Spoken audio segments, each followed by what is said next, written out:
ಸಿದ್ದರಾಮಯ್ಯಂಗೆ,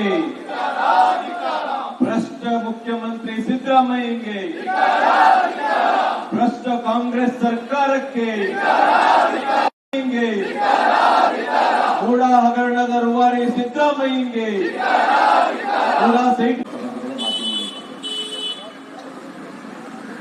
ಮಾನ್ಯ ಮುಖ್ಯಮಂತ್ರಿ ಸಿದ್ದರಾಮಯ್ಯನವರೇ ಸುದ್ದಿಗೊಳಿಸಿ ನಾವು ಮಾತಾಡಿ ಅಭ್ಯಾಸ ಇಲ್ಲ. ಅಲ್ಲಿ ಹುಷಾರು ಕ್ಯಾಮ್ರಾ.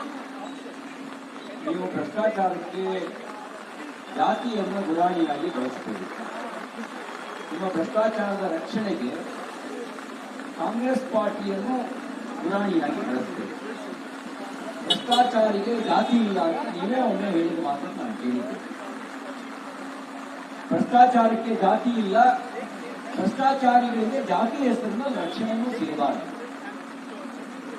ನಿಮ್ಮ ಸರ್ಕಾರ ಮತ್ತು ನೀವು ಮೂಡಾದಲ್ಲಿ ಹಗರಣ ನಡೆಸಿರೋದು ಅಂಗೈ ಹುಣ್ಣಿಮತ್ತು ಸ್ಪಷ್ಟ. ಮಾನ್ಯ ಗೌರವಾನ್ವಿತ ರಾಜ್ಯಪಾಲರು ಕೊಟ್ಟಂತ ತನಿಖೆ ನಡೆಸುವ ಅನುಮತಿಯನ್ನ ನ್ಯಾಯಾಲಯ ಎತ್ತಿ ಹಿಡಿದಿದೆ ಅಂತ ಹೇಳಿದ್ರೆ, ಸುದೀರ್ಘ ವಾದ ವಿವಾದ ದಾಖಲೆಗಳನ್ನು ಆಧರಿಸಿ ನ್ಯಾಯಾಲಯ ಎತ್ತಿ ಹಿಡಿದಿದೆ. ಇದ್ರ ಮೇಲೆ ನೈತಿಕ ಹೊಣೆ ಹೊತ್ತು ರಾಜೀನಾಮೆ ಕೊಡಬೇಕಾಗಿರೋದು ನಿಮ್ಮ ಜವಾಬ್ದಾರಿ. ಬಂಡತನದಿಂದ ಕುರ್ಚಿಗೆ ಅಂಟಿಕೊಂಡು ಬಹಳ ಕಾಲ ಕುತ್ಕೊಳ್ಳಕ್ ಆಗಲ್ಲ. ಆ ರೀತಿ ಬಂಡತನದಿಂದ ಕುರ್ಚಿ ಉಳಿಸ್ಕೊಳ್ಳೋ ಪ್ರಯತ್ನ ಮಾಡಿದವರು ಏನಾಗಿದ್ದಾರೆ ಅನ್ನೋದನ್ನ ದೇಶದ ಮತ್ತು ರಾಜ್ಯದ ರಾಜಕೀಯ ಇತಿಹಾಸವೇ ಸಾಕ್ಷೀಕರಿಸಿದೆ. ಕರ್ನಾಟಕ ರಾಜ್ಯಕ್ಕೊಂದು ಗೌರವ ಇದೆ. ಆ ಕರ್ನಾಟಕ ರಾಜ್ಯಕ್ಕೊಂದು ಗೌರವ ಇದೆ. ಆ ಗೌರವವನ್ನು ಉಳಿಸುವ ನಿಟ್ಟಿನಲ್ಲಿ ನೀವು ರಾಜೀನಾಮೆ ಕೊಡಬೇಕು ಅಂತ ನಾವು ಆಗ್ರಹಿಸ್ತೇವೆ. ಈಗಾಗಲೇ ನಾವು ಟೆಲಿಕಾಸ್ಟ್ ಮಾಡಿದ್ವಿ. ನೀವು ವಿರೋಧ ಪಕ್ಷದ ನಾಯಕರಾಗಿ ಯಡಿಯೂರಪ್ಪನವರ ರಾಜೀನಾಮೆ ಕೇಳಿದ ಸಂದರ್ಭವನ್ನ ನಾವೀಗಾಗಲೇ ಟೆಲಿಕಾಸ್ಟ್ ಮಾಡಿದ್ವಿ. ಗಾಂಧಿ ಪ್ರತಿಮೆ ಮುಂದೆ ಚಳವಳಿ ಮಾಡಬೇಕಾದ್ರೆ ಅದನ್ನ ಪುನರಾವರ್ತನೆ ಮಾಡ್ತೀವಿ. ಕೇಳಿಸ್ಕೊಳ್ಳಿ. ನಿಮ್ಮ ಮಾತನ್ನು ನೀವು, ನಿಮ್ಮ ಮಾತಿಗೆ ನೀವು ಬದ್ಧರಾಗಿ. ನೀವು ಬಿಜೆಪಿಯವರ ಮಾತು ಕೇಳಬೇಡಿ, ರಾಜ್ಯಪಾಲರ ಮಾತು ಕೇಳಬೇಡಿ, ನಿಮ್ಮ ಮಾತು ನೀವು ಕೇಳಿ. ನೀವೇನ್ ಹೇಳಿದ್ರಿ ಅವತ್ತು? ರಾಜೀನಾಮೆ ಕೊಡಲೇಬೇಕು ಯಡಿಯೂರಪ್ಪನವರೇ, ನಿಮ್ಮ ಮೇಲೆ ಆಪಾದನೆ ಬಂದಿದೆ, ಆಮೇಲೆ ಬೇಕಾದ್ರೆ ತನಿಖೆಯಾಗಿ ನೀವು ನಿರ್ದೋಷಿ ಅಂತ ಆದ್ರೆ ಮತ್ತೆ ಬೇಕಾದ್ರೆ ಕುರ್ಚಿ ಕೂರ್ರಿ. ಅದೇ ಮಾತನ್ನು ನಾವು ಪುನರಾವರ್ತನೆ ಮಾಡ್ತೀವಿ. ಸಿದ್ದರಾಮಯ್ಯನವರೇ ರಾಜೀನಾಮೆ ಕೊಡಲೇಬೇಕು. ನೀವು ತನಿಖೆ ವರದಿ ನೀವು ನಿರ್ದೋಷಿ ಅಂತ ಬಂದ್ರೆ ನಾವೇನ್ ಕುರ್ಚಿ ಮೇಲೆ ಟವಲ್ ಹಾಕಿಲ್ಲ. ನಾವು ಹಾಕಿದೀವ ಟವಲ್ಲು? ನಾವ್ಯಾರು ಟವಲ್ ಹಾಕಿಲ್ಲ. ನಾವ್ಯಾರು ಡಿನ್ನರ್ ಮೀಟಿಂಗ್ ಮಾಡಿಲ್ಲ. ಡಿನ್ನರ್ ಮೀಟಿಂಗ್ ಮಾಡಿದ್ವಾ? ಮುಂದಿನ ಮುಖ್ಯಮಂತ್ರಿ ಯಾರಾಗಬೇಕು ಅಂತ ಹೇಳಿ ಬ್ರೇಕ್ಫಾಸ್ಟ್ ಮೀಟಿಂಗ್ ಮಾಡಿದೀವ? ನಾವ್ಯಾರು ಬ್ರೇಕ್ಫಾಸ್ಟ್ ಡಿನ್ನರ್ ಮೀಟಿಂಗ್ ಮಾಡಿಲ್ಲ.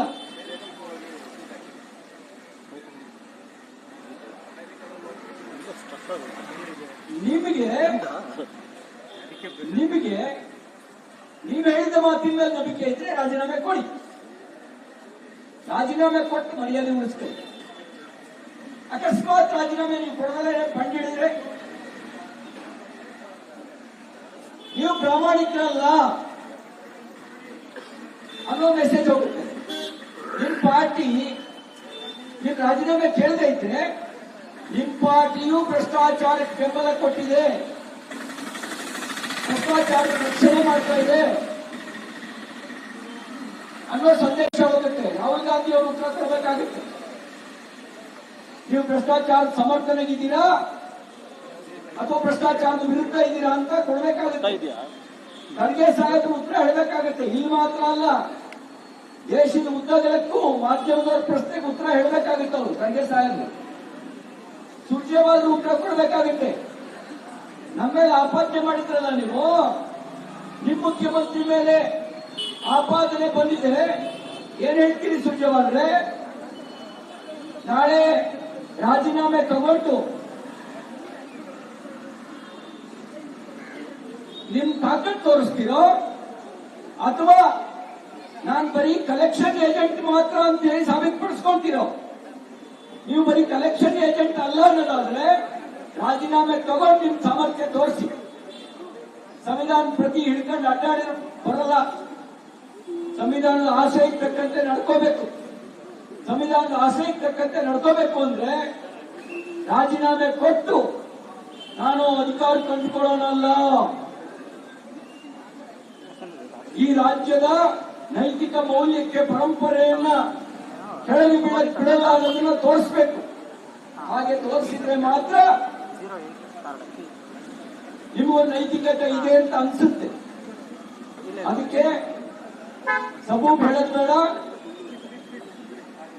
ರಾಜೀನಾಮೆ ಕೊಟ್ಟು ಗೌರವ ಉಳಿಸ್ಕೊಳ್ಳಿ, ರಾಜ್ಯದ ಗೌರವ ಉಳಿಸಿ ಅಂತ ಆಗ್ರಹಿಸ್ತೇವೆ. ಅಕಸ್ಮಾತ್ ನೀವು ಕೊಡದೇ ಇದ್ರೆ ಈ ಬಿಜೆಪಿ ಆಫೀಸ್ ಕಚೇರಿಯಿಂದ ಸಂದೇಶ ಕೊಡ್ತಾ ಇದೀವಿ. ಆಮೇಲೆ ಮುಖ್ಯಮಂತ್ರಿ ಮನೆಗೆ ಮುತ್ತಿಗೆ ಹಾಕಿ ಕರ್ನಾಟಕ ರಾಜ್ಯದ ಗೌರವ ಉಳಿಸೋದಕ್ಕೆ, ಭ್ರಷ್ಟಾಚಾರದ ವಿರುದ್ಧದ ಹೋರಾಟಕ್ಕೆ ಭಾರತೀಯ ಜನತಾ ಪಾರ್ಟಿ ನೇತೃತ್ವ ವಹಿಸುತ್ತೆ. ಭ್ರಷ್ಟಾಚಾರ ಮಾಡಿ ದಕ್ಕಿಸಿಕೊಳ್ಳಬಹುದು ಅನ್ನೋದಕ್ಕೆ ಇದು ಬಿಹಾರ ಅಲ್ಲ. ಭ್ರಷ್ಟಾಚಾರ ಮಾಡಿ ದಕ್ಕಿಸಿಕೊಳ್ಳೋದು ಅದು ಬಿಹಾರದಲ್ಲಿ ದಕ್ಕಿಸಿಕೊಂಡಿದ್ರು. ಭ್ರಷ್ಟಾಚಾರ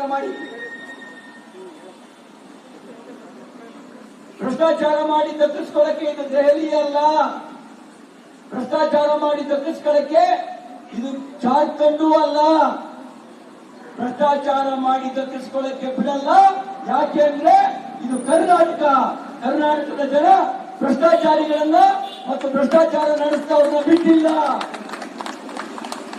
ಕರ್ನಾಟಕ ಜನ ಬಿಡೋದು ಇಲ್ಲ. ಅದಕ್ಕಾಗಿ ನಿಮ್ಮ ಗೌರವ ಉಳಿಸ್ಕೊಳ್ಳೋದು ನಿಮ್ ಕೈಲಿದೆ.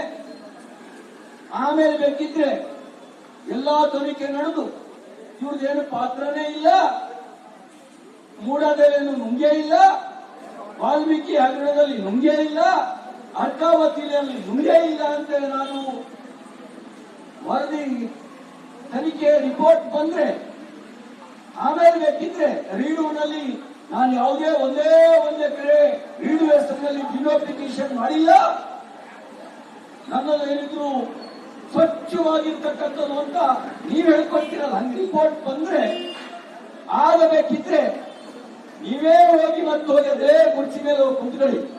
ಆದ್ರೆ ಈಗ ಕುರ್ಚಿ ಬಿಡಿ ಅಂತ ಹೇಳಿ ಆಗ್ರಹಿಸಿ ನನ್ನ ಮಾತು ಮುಗಿಸ್ತೇನೆ. ನಮ್ಮ ಚಾನೆಲ್ ಅನ್ನ ನೋಡಿ ತಾವೆಲ್ಲರೂ ಶೇರ್ ಮಾಡಿ, ಸಬ್ಸ್ಕ್ರೈಬ್ ಮಾಡಿ ಅಂತ ಹೇಳಿ ತಮ್ಮಲ್ಲಿ ವಿನಂತಿ ಮಾಡ್ಕೊಳ್ತೀನಿ. ಜೈ ಹಿಂದ್, ಜೈ ಕರ್ನಾಟಕ ಮಾತೆ.